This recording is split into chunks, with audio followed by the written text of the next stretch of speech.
Bismillah. Assalamualaikum warahmatullahi wabarakatuh. Baik, kita masuk pada bagian kedua tentang materi kita yang sudah kita bahas sebelumnya, yaitu tentang kesadaran pajak.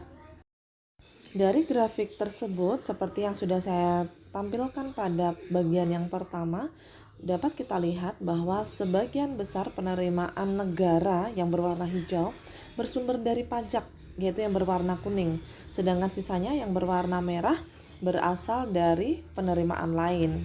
Apa jadinya jika pajak penerimaan yang bersumber dari pajak nilainya semakin menurun? Pasti penerimaan negara juga akan semakin mengalami penurunan. Namun, faktanya yang terjadi di masyarakat, kepatuhan untuk WP orang pribadi sangat minim, masih sangat kecil.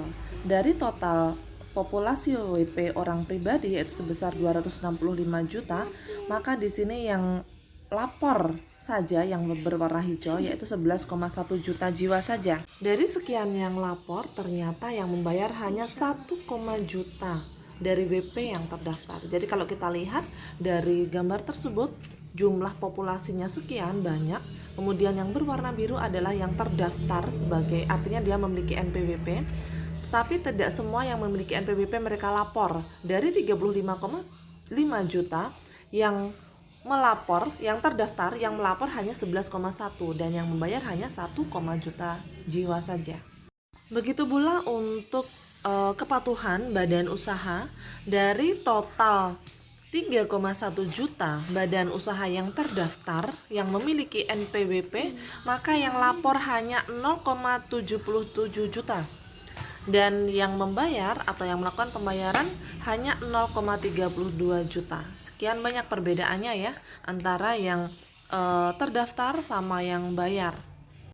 Tapi ternyata ada juga loh orang yang tidak melakukan kewajibannya tetapi tetap menuntut hak, tetap menuntut fasilitas umum itu bagus, dia bisa dilayani, meminta fasilitas kesehatan, kemudian menuntut dana pendidikan yang lebih tinggi dan lain sebagainya.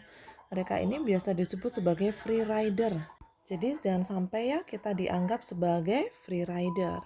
Ketika seseorang mulai mendapatkan penghasilan, mereka harus memenuhi kewajiban perpajakannya karena mereka ini juga dianggap sebagai WP atau wajib pajak.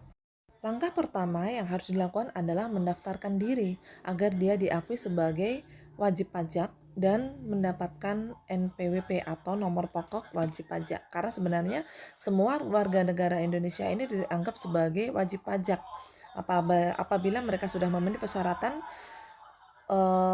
untuk dianggap mereka sebagai WP atau wajib pajak.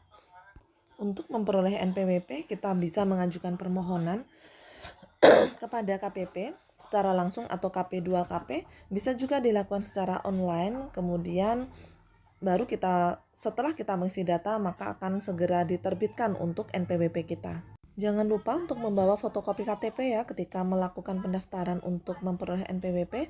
Dan kalau kita melakukan secara online, nanti berkas yang kita isikan bisa kita unduh dan kita bawa ke KPP untuk selanjutnya mendapatkan NPWP yang diberikan secara cetak. Jadi modelnya seperti kartu KTP atau model-model kartu ATM ya. Ketika seseorang sudah memiliki NPWP, maka secara otomatis mereka harus memenuhi kewajiban perpajakannya, mulai menghitung dan juga melaporkan pajak yang terhutang. Bisa juga untuk PPh pasal 4 ayat 2 yaitu untuk penghasilan final, kemudian PPh 21 untuk orang pribadi, PPh pasal 22 ketika ada aktivitas impor atau mungkin penyerahan atau aktivitas lain yang terkait dengan PPh pasal 22. Kemudian PPh pasal 23 biasanya juga bersifat final, PPh pasal 25 untuk aksuran per bulan. Kemudian PPh pasal 26 ketika WP tersebut merupakan WP luar negeri. Kemudian PPN untuk penyerahan BKP atau barang kena pajak dan juga JKP. Kemudian PPNBM. Selanjutnya adalah untuk pelaporan untuk SPT tahunan atau PPh tahunan dan juga PPh pasal 15 untuk jasa pelayaran dan penerbangan. Selanjutnya untuk proses pembayaran pajak, Bisa dilakukan dengan cara melakukan registrasi pada billing system, kemudian pembuatan kode billing. Selanjutnya bisa dilakukan ketika kode billing sudah jadi, maka pembayaran bisa dilakukan. Untuk jenis pajak tertentu seperti PPh untuk final yang bersifat final untuk UMKM, maka bisa langsung dilakukan pembayaran tanpa harus membuat kode billing.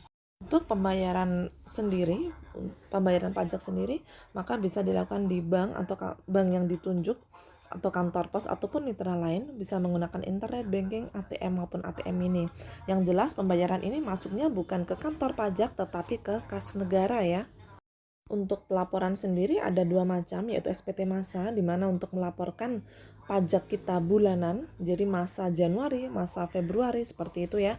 Kalau untuk tahunan adalah untuk 1 tahun. Dan pelaporan sendiri kalau untuk saat ini semuanya harus menggunakan sistem secara online melalui e-filing, tidak lagi menggunakan pelaporan secara manual. Baik, untuk materi kesadaran pajak saya akhiri sekian dulu. Mohon maaf banyak kekurangan dan kesalahan dari saya. Semoga bermanfaat. Assalamualaikum warahmatullahi wabarakatuh.